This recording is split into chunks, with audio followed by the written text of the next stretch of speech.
La manière dont sont morts les 12 apôtres du Christ n'est pas toujours claire pour les érudits de la religion. Il existe quelques citations dans le Nouveau Testament, dans des textes apocryphes, et même des récits racontés par les premiers chrétiens sur eux qui auraient pu arriver à chacun d'entre eux.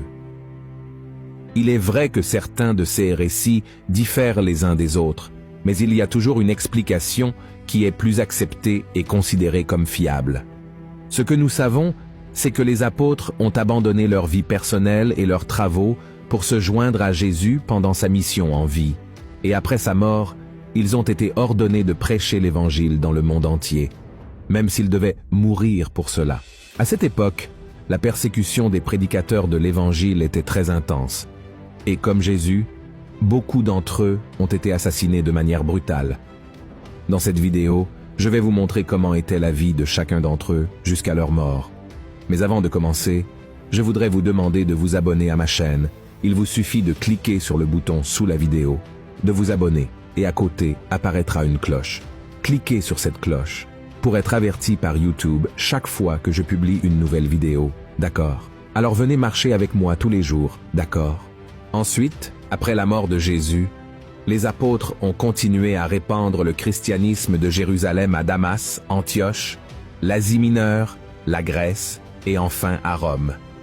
Découvrez comment était la vie de chacun d'eux selon les récits bibliques et les traditions.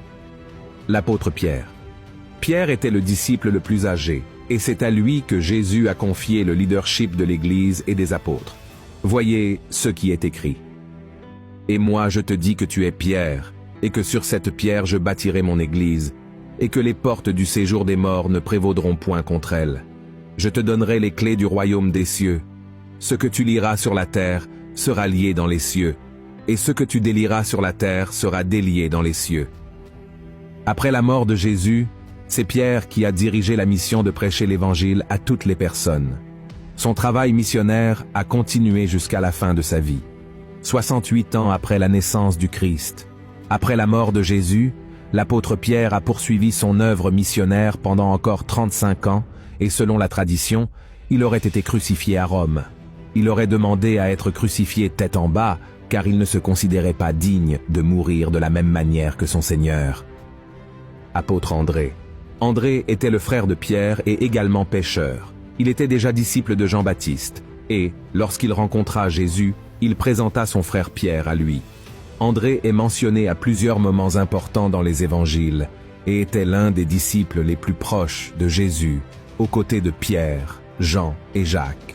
L'apôtre était présent lorsque Jésus parla de la fin des temps, lorsqu'il monta au ciel après sa résurrection, et il joua un rôle très important dans l'expansion de l'Église primitive.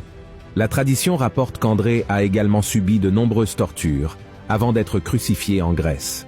Il aurait été en mission dans la province d'Achaïe où il fut crucifié, mais cette fois-ci sur une croix en forme de X. Ces restes furent découverts des siècles plus tard et emmenés en Écosse par la mer, où le bateau aurait fait naufrage.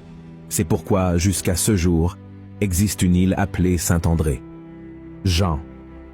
Jean était le disciple le plus jeune de Christ et était également connu comme le disciple que Jésus aimait. Avec Pierre et Jacques, Jean faisait partie des amis intimes de Jésus et a été témoin de miracles et de révélations.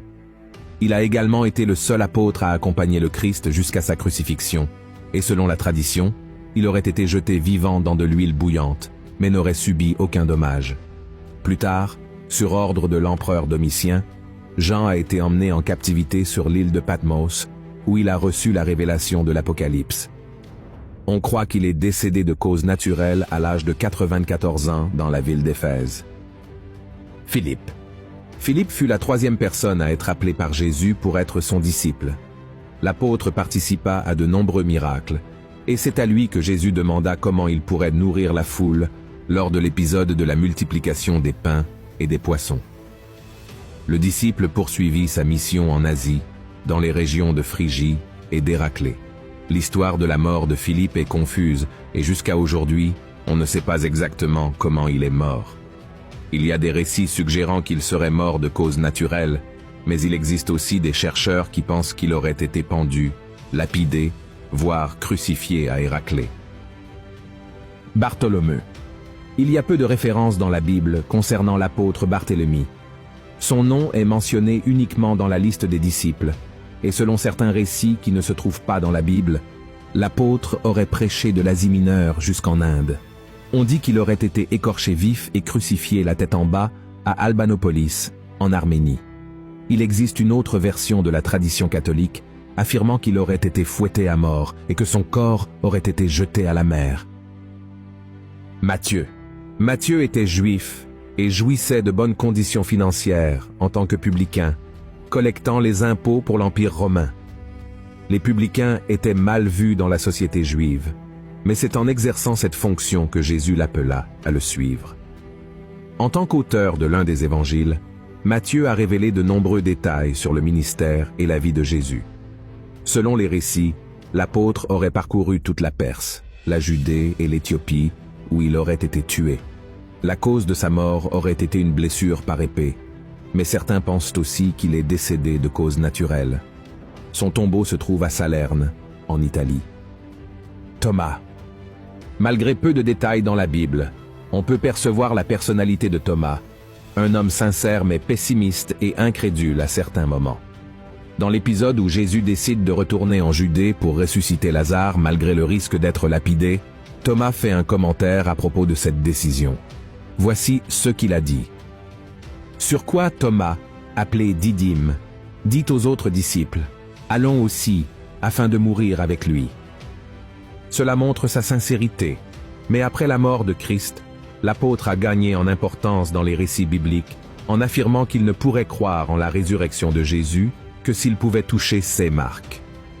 Thomas voulait beaucoup voir Jésus, mais l'anxiété s'est transformée en incrédulité, et une semaine après la résurrection, Jésus est apparu à Thomas, montrant ses marques, et le disciple a alors cru. Il y a des rapports indiquant qu'il est mort transpercé par des flèches alors qu'il priait, et sa mort aurait été commanditée par le roi de Milapura dans la ville indienne de Madras en l'an 53 après Jésus-Christ. Simon le Zélote. On sait peu de choses sur Simon à part son origine. Il était originaire de Cana en Galilée. Il n'y a pas de détails sur sa mort, mais selon la tradition catholique, l'apôtre aurait été coupé en deux par une scie. Dans les écrits de Zeb, l'apôtre aurait été martyrisé à l'âge de 120 ans pendant le règne de Trajan. Il existe d'autres versions affirmant qu'il aurait été crucifié ou brûlé vif sur un bûcher en Arménie. Jacques, fils de Zébédée. Jacques était le frère de l'apôtre Jean, et les deux ont été surnommés par Jésus les fils du tonnerre. Ils travaillaient dans le bateau de son père en partenariat avec Pierre et André. C'est sur les rives de la mer de Galilée qu'ils sont devenus disciples de Christ. Jacques faisait également partie des disciples les plus proches de Jésus. Il était présent lors de la résurrection de la fille de Jaïrus, de la transfiguration et au Gethsémané. Il fut le premier apôtre à être martyrisé et le seul à avoir un récit biblique de l'événement. L'apôtre a été décapité sur ordre d'Hérode vers l'an 44 après Jésus-Christ, à la même époque où Pierre avait été emprisonné. Vous pouvez lire à ce sujet dans Actes chapitre 12, versets 1 et 2. Jacques, fils d'Alphée.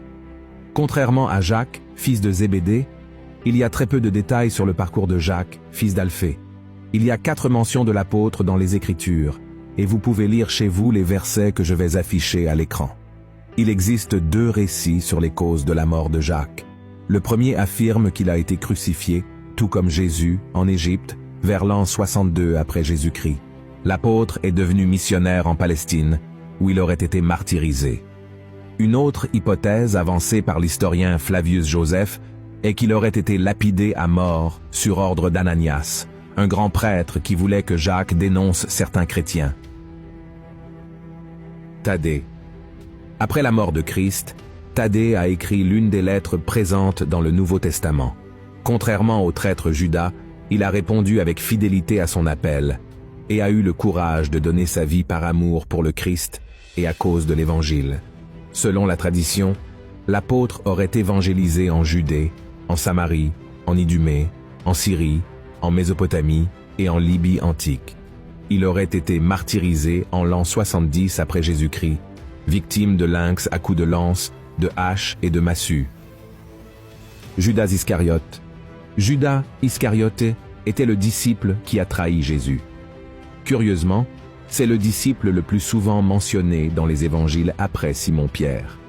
Un autre détail est que son nom est toujours mentionné en dernier parmi les disciples. Judas était responsable de la gestion de l'argent, et malgré cette responsabilité et le fait qu'il marchait avec Jésus, le disciple avait l'habitude de dérober les valeurs collectées. Par remords d'avoir livré Jésus au prêtre en échange de 30 pièces d'argent, Judas a essayé de rendre l'argent, mais il a été rejeté et dominé par la culpabilité. Il a jeté l'argent dans le temple et est sorti pour se pendre. Voilà les récits de la vie et de la mort des apôtres. Vous vous demandez peut-être, mais aujourd'hui, pasteur, existe-t-il encore des apôtres comme autrefois? La vérité est que le titre d'apôtre était directement lié aux personnes qui ont vu Jésus lorsqu'il était sur terre. Cependant, la Bible dit aussi dans Éphésiens chapitre 4, verset 11, que Dieu choisit certains pour être apôtres, et à cause de cela, certaines dénominations aujourd'hui consacrent des personnes qui croient avoir ce don ministériel. Le fait est que chaque chrétien a un appel de Jésus à annoncer l'Évangile aux personnes autour de lui, et celui qui obéit à ce commandement suit les pas des apôtres qui ont tout donné pour que beaucoup connaissent Jésus. Amen. Si vous avez aimé ce message, partagez-le avec vos amis et abonnez-vous à ma chaîne. Je vous attends dans la prochaine vidéo. Que Dieu vous bénisse.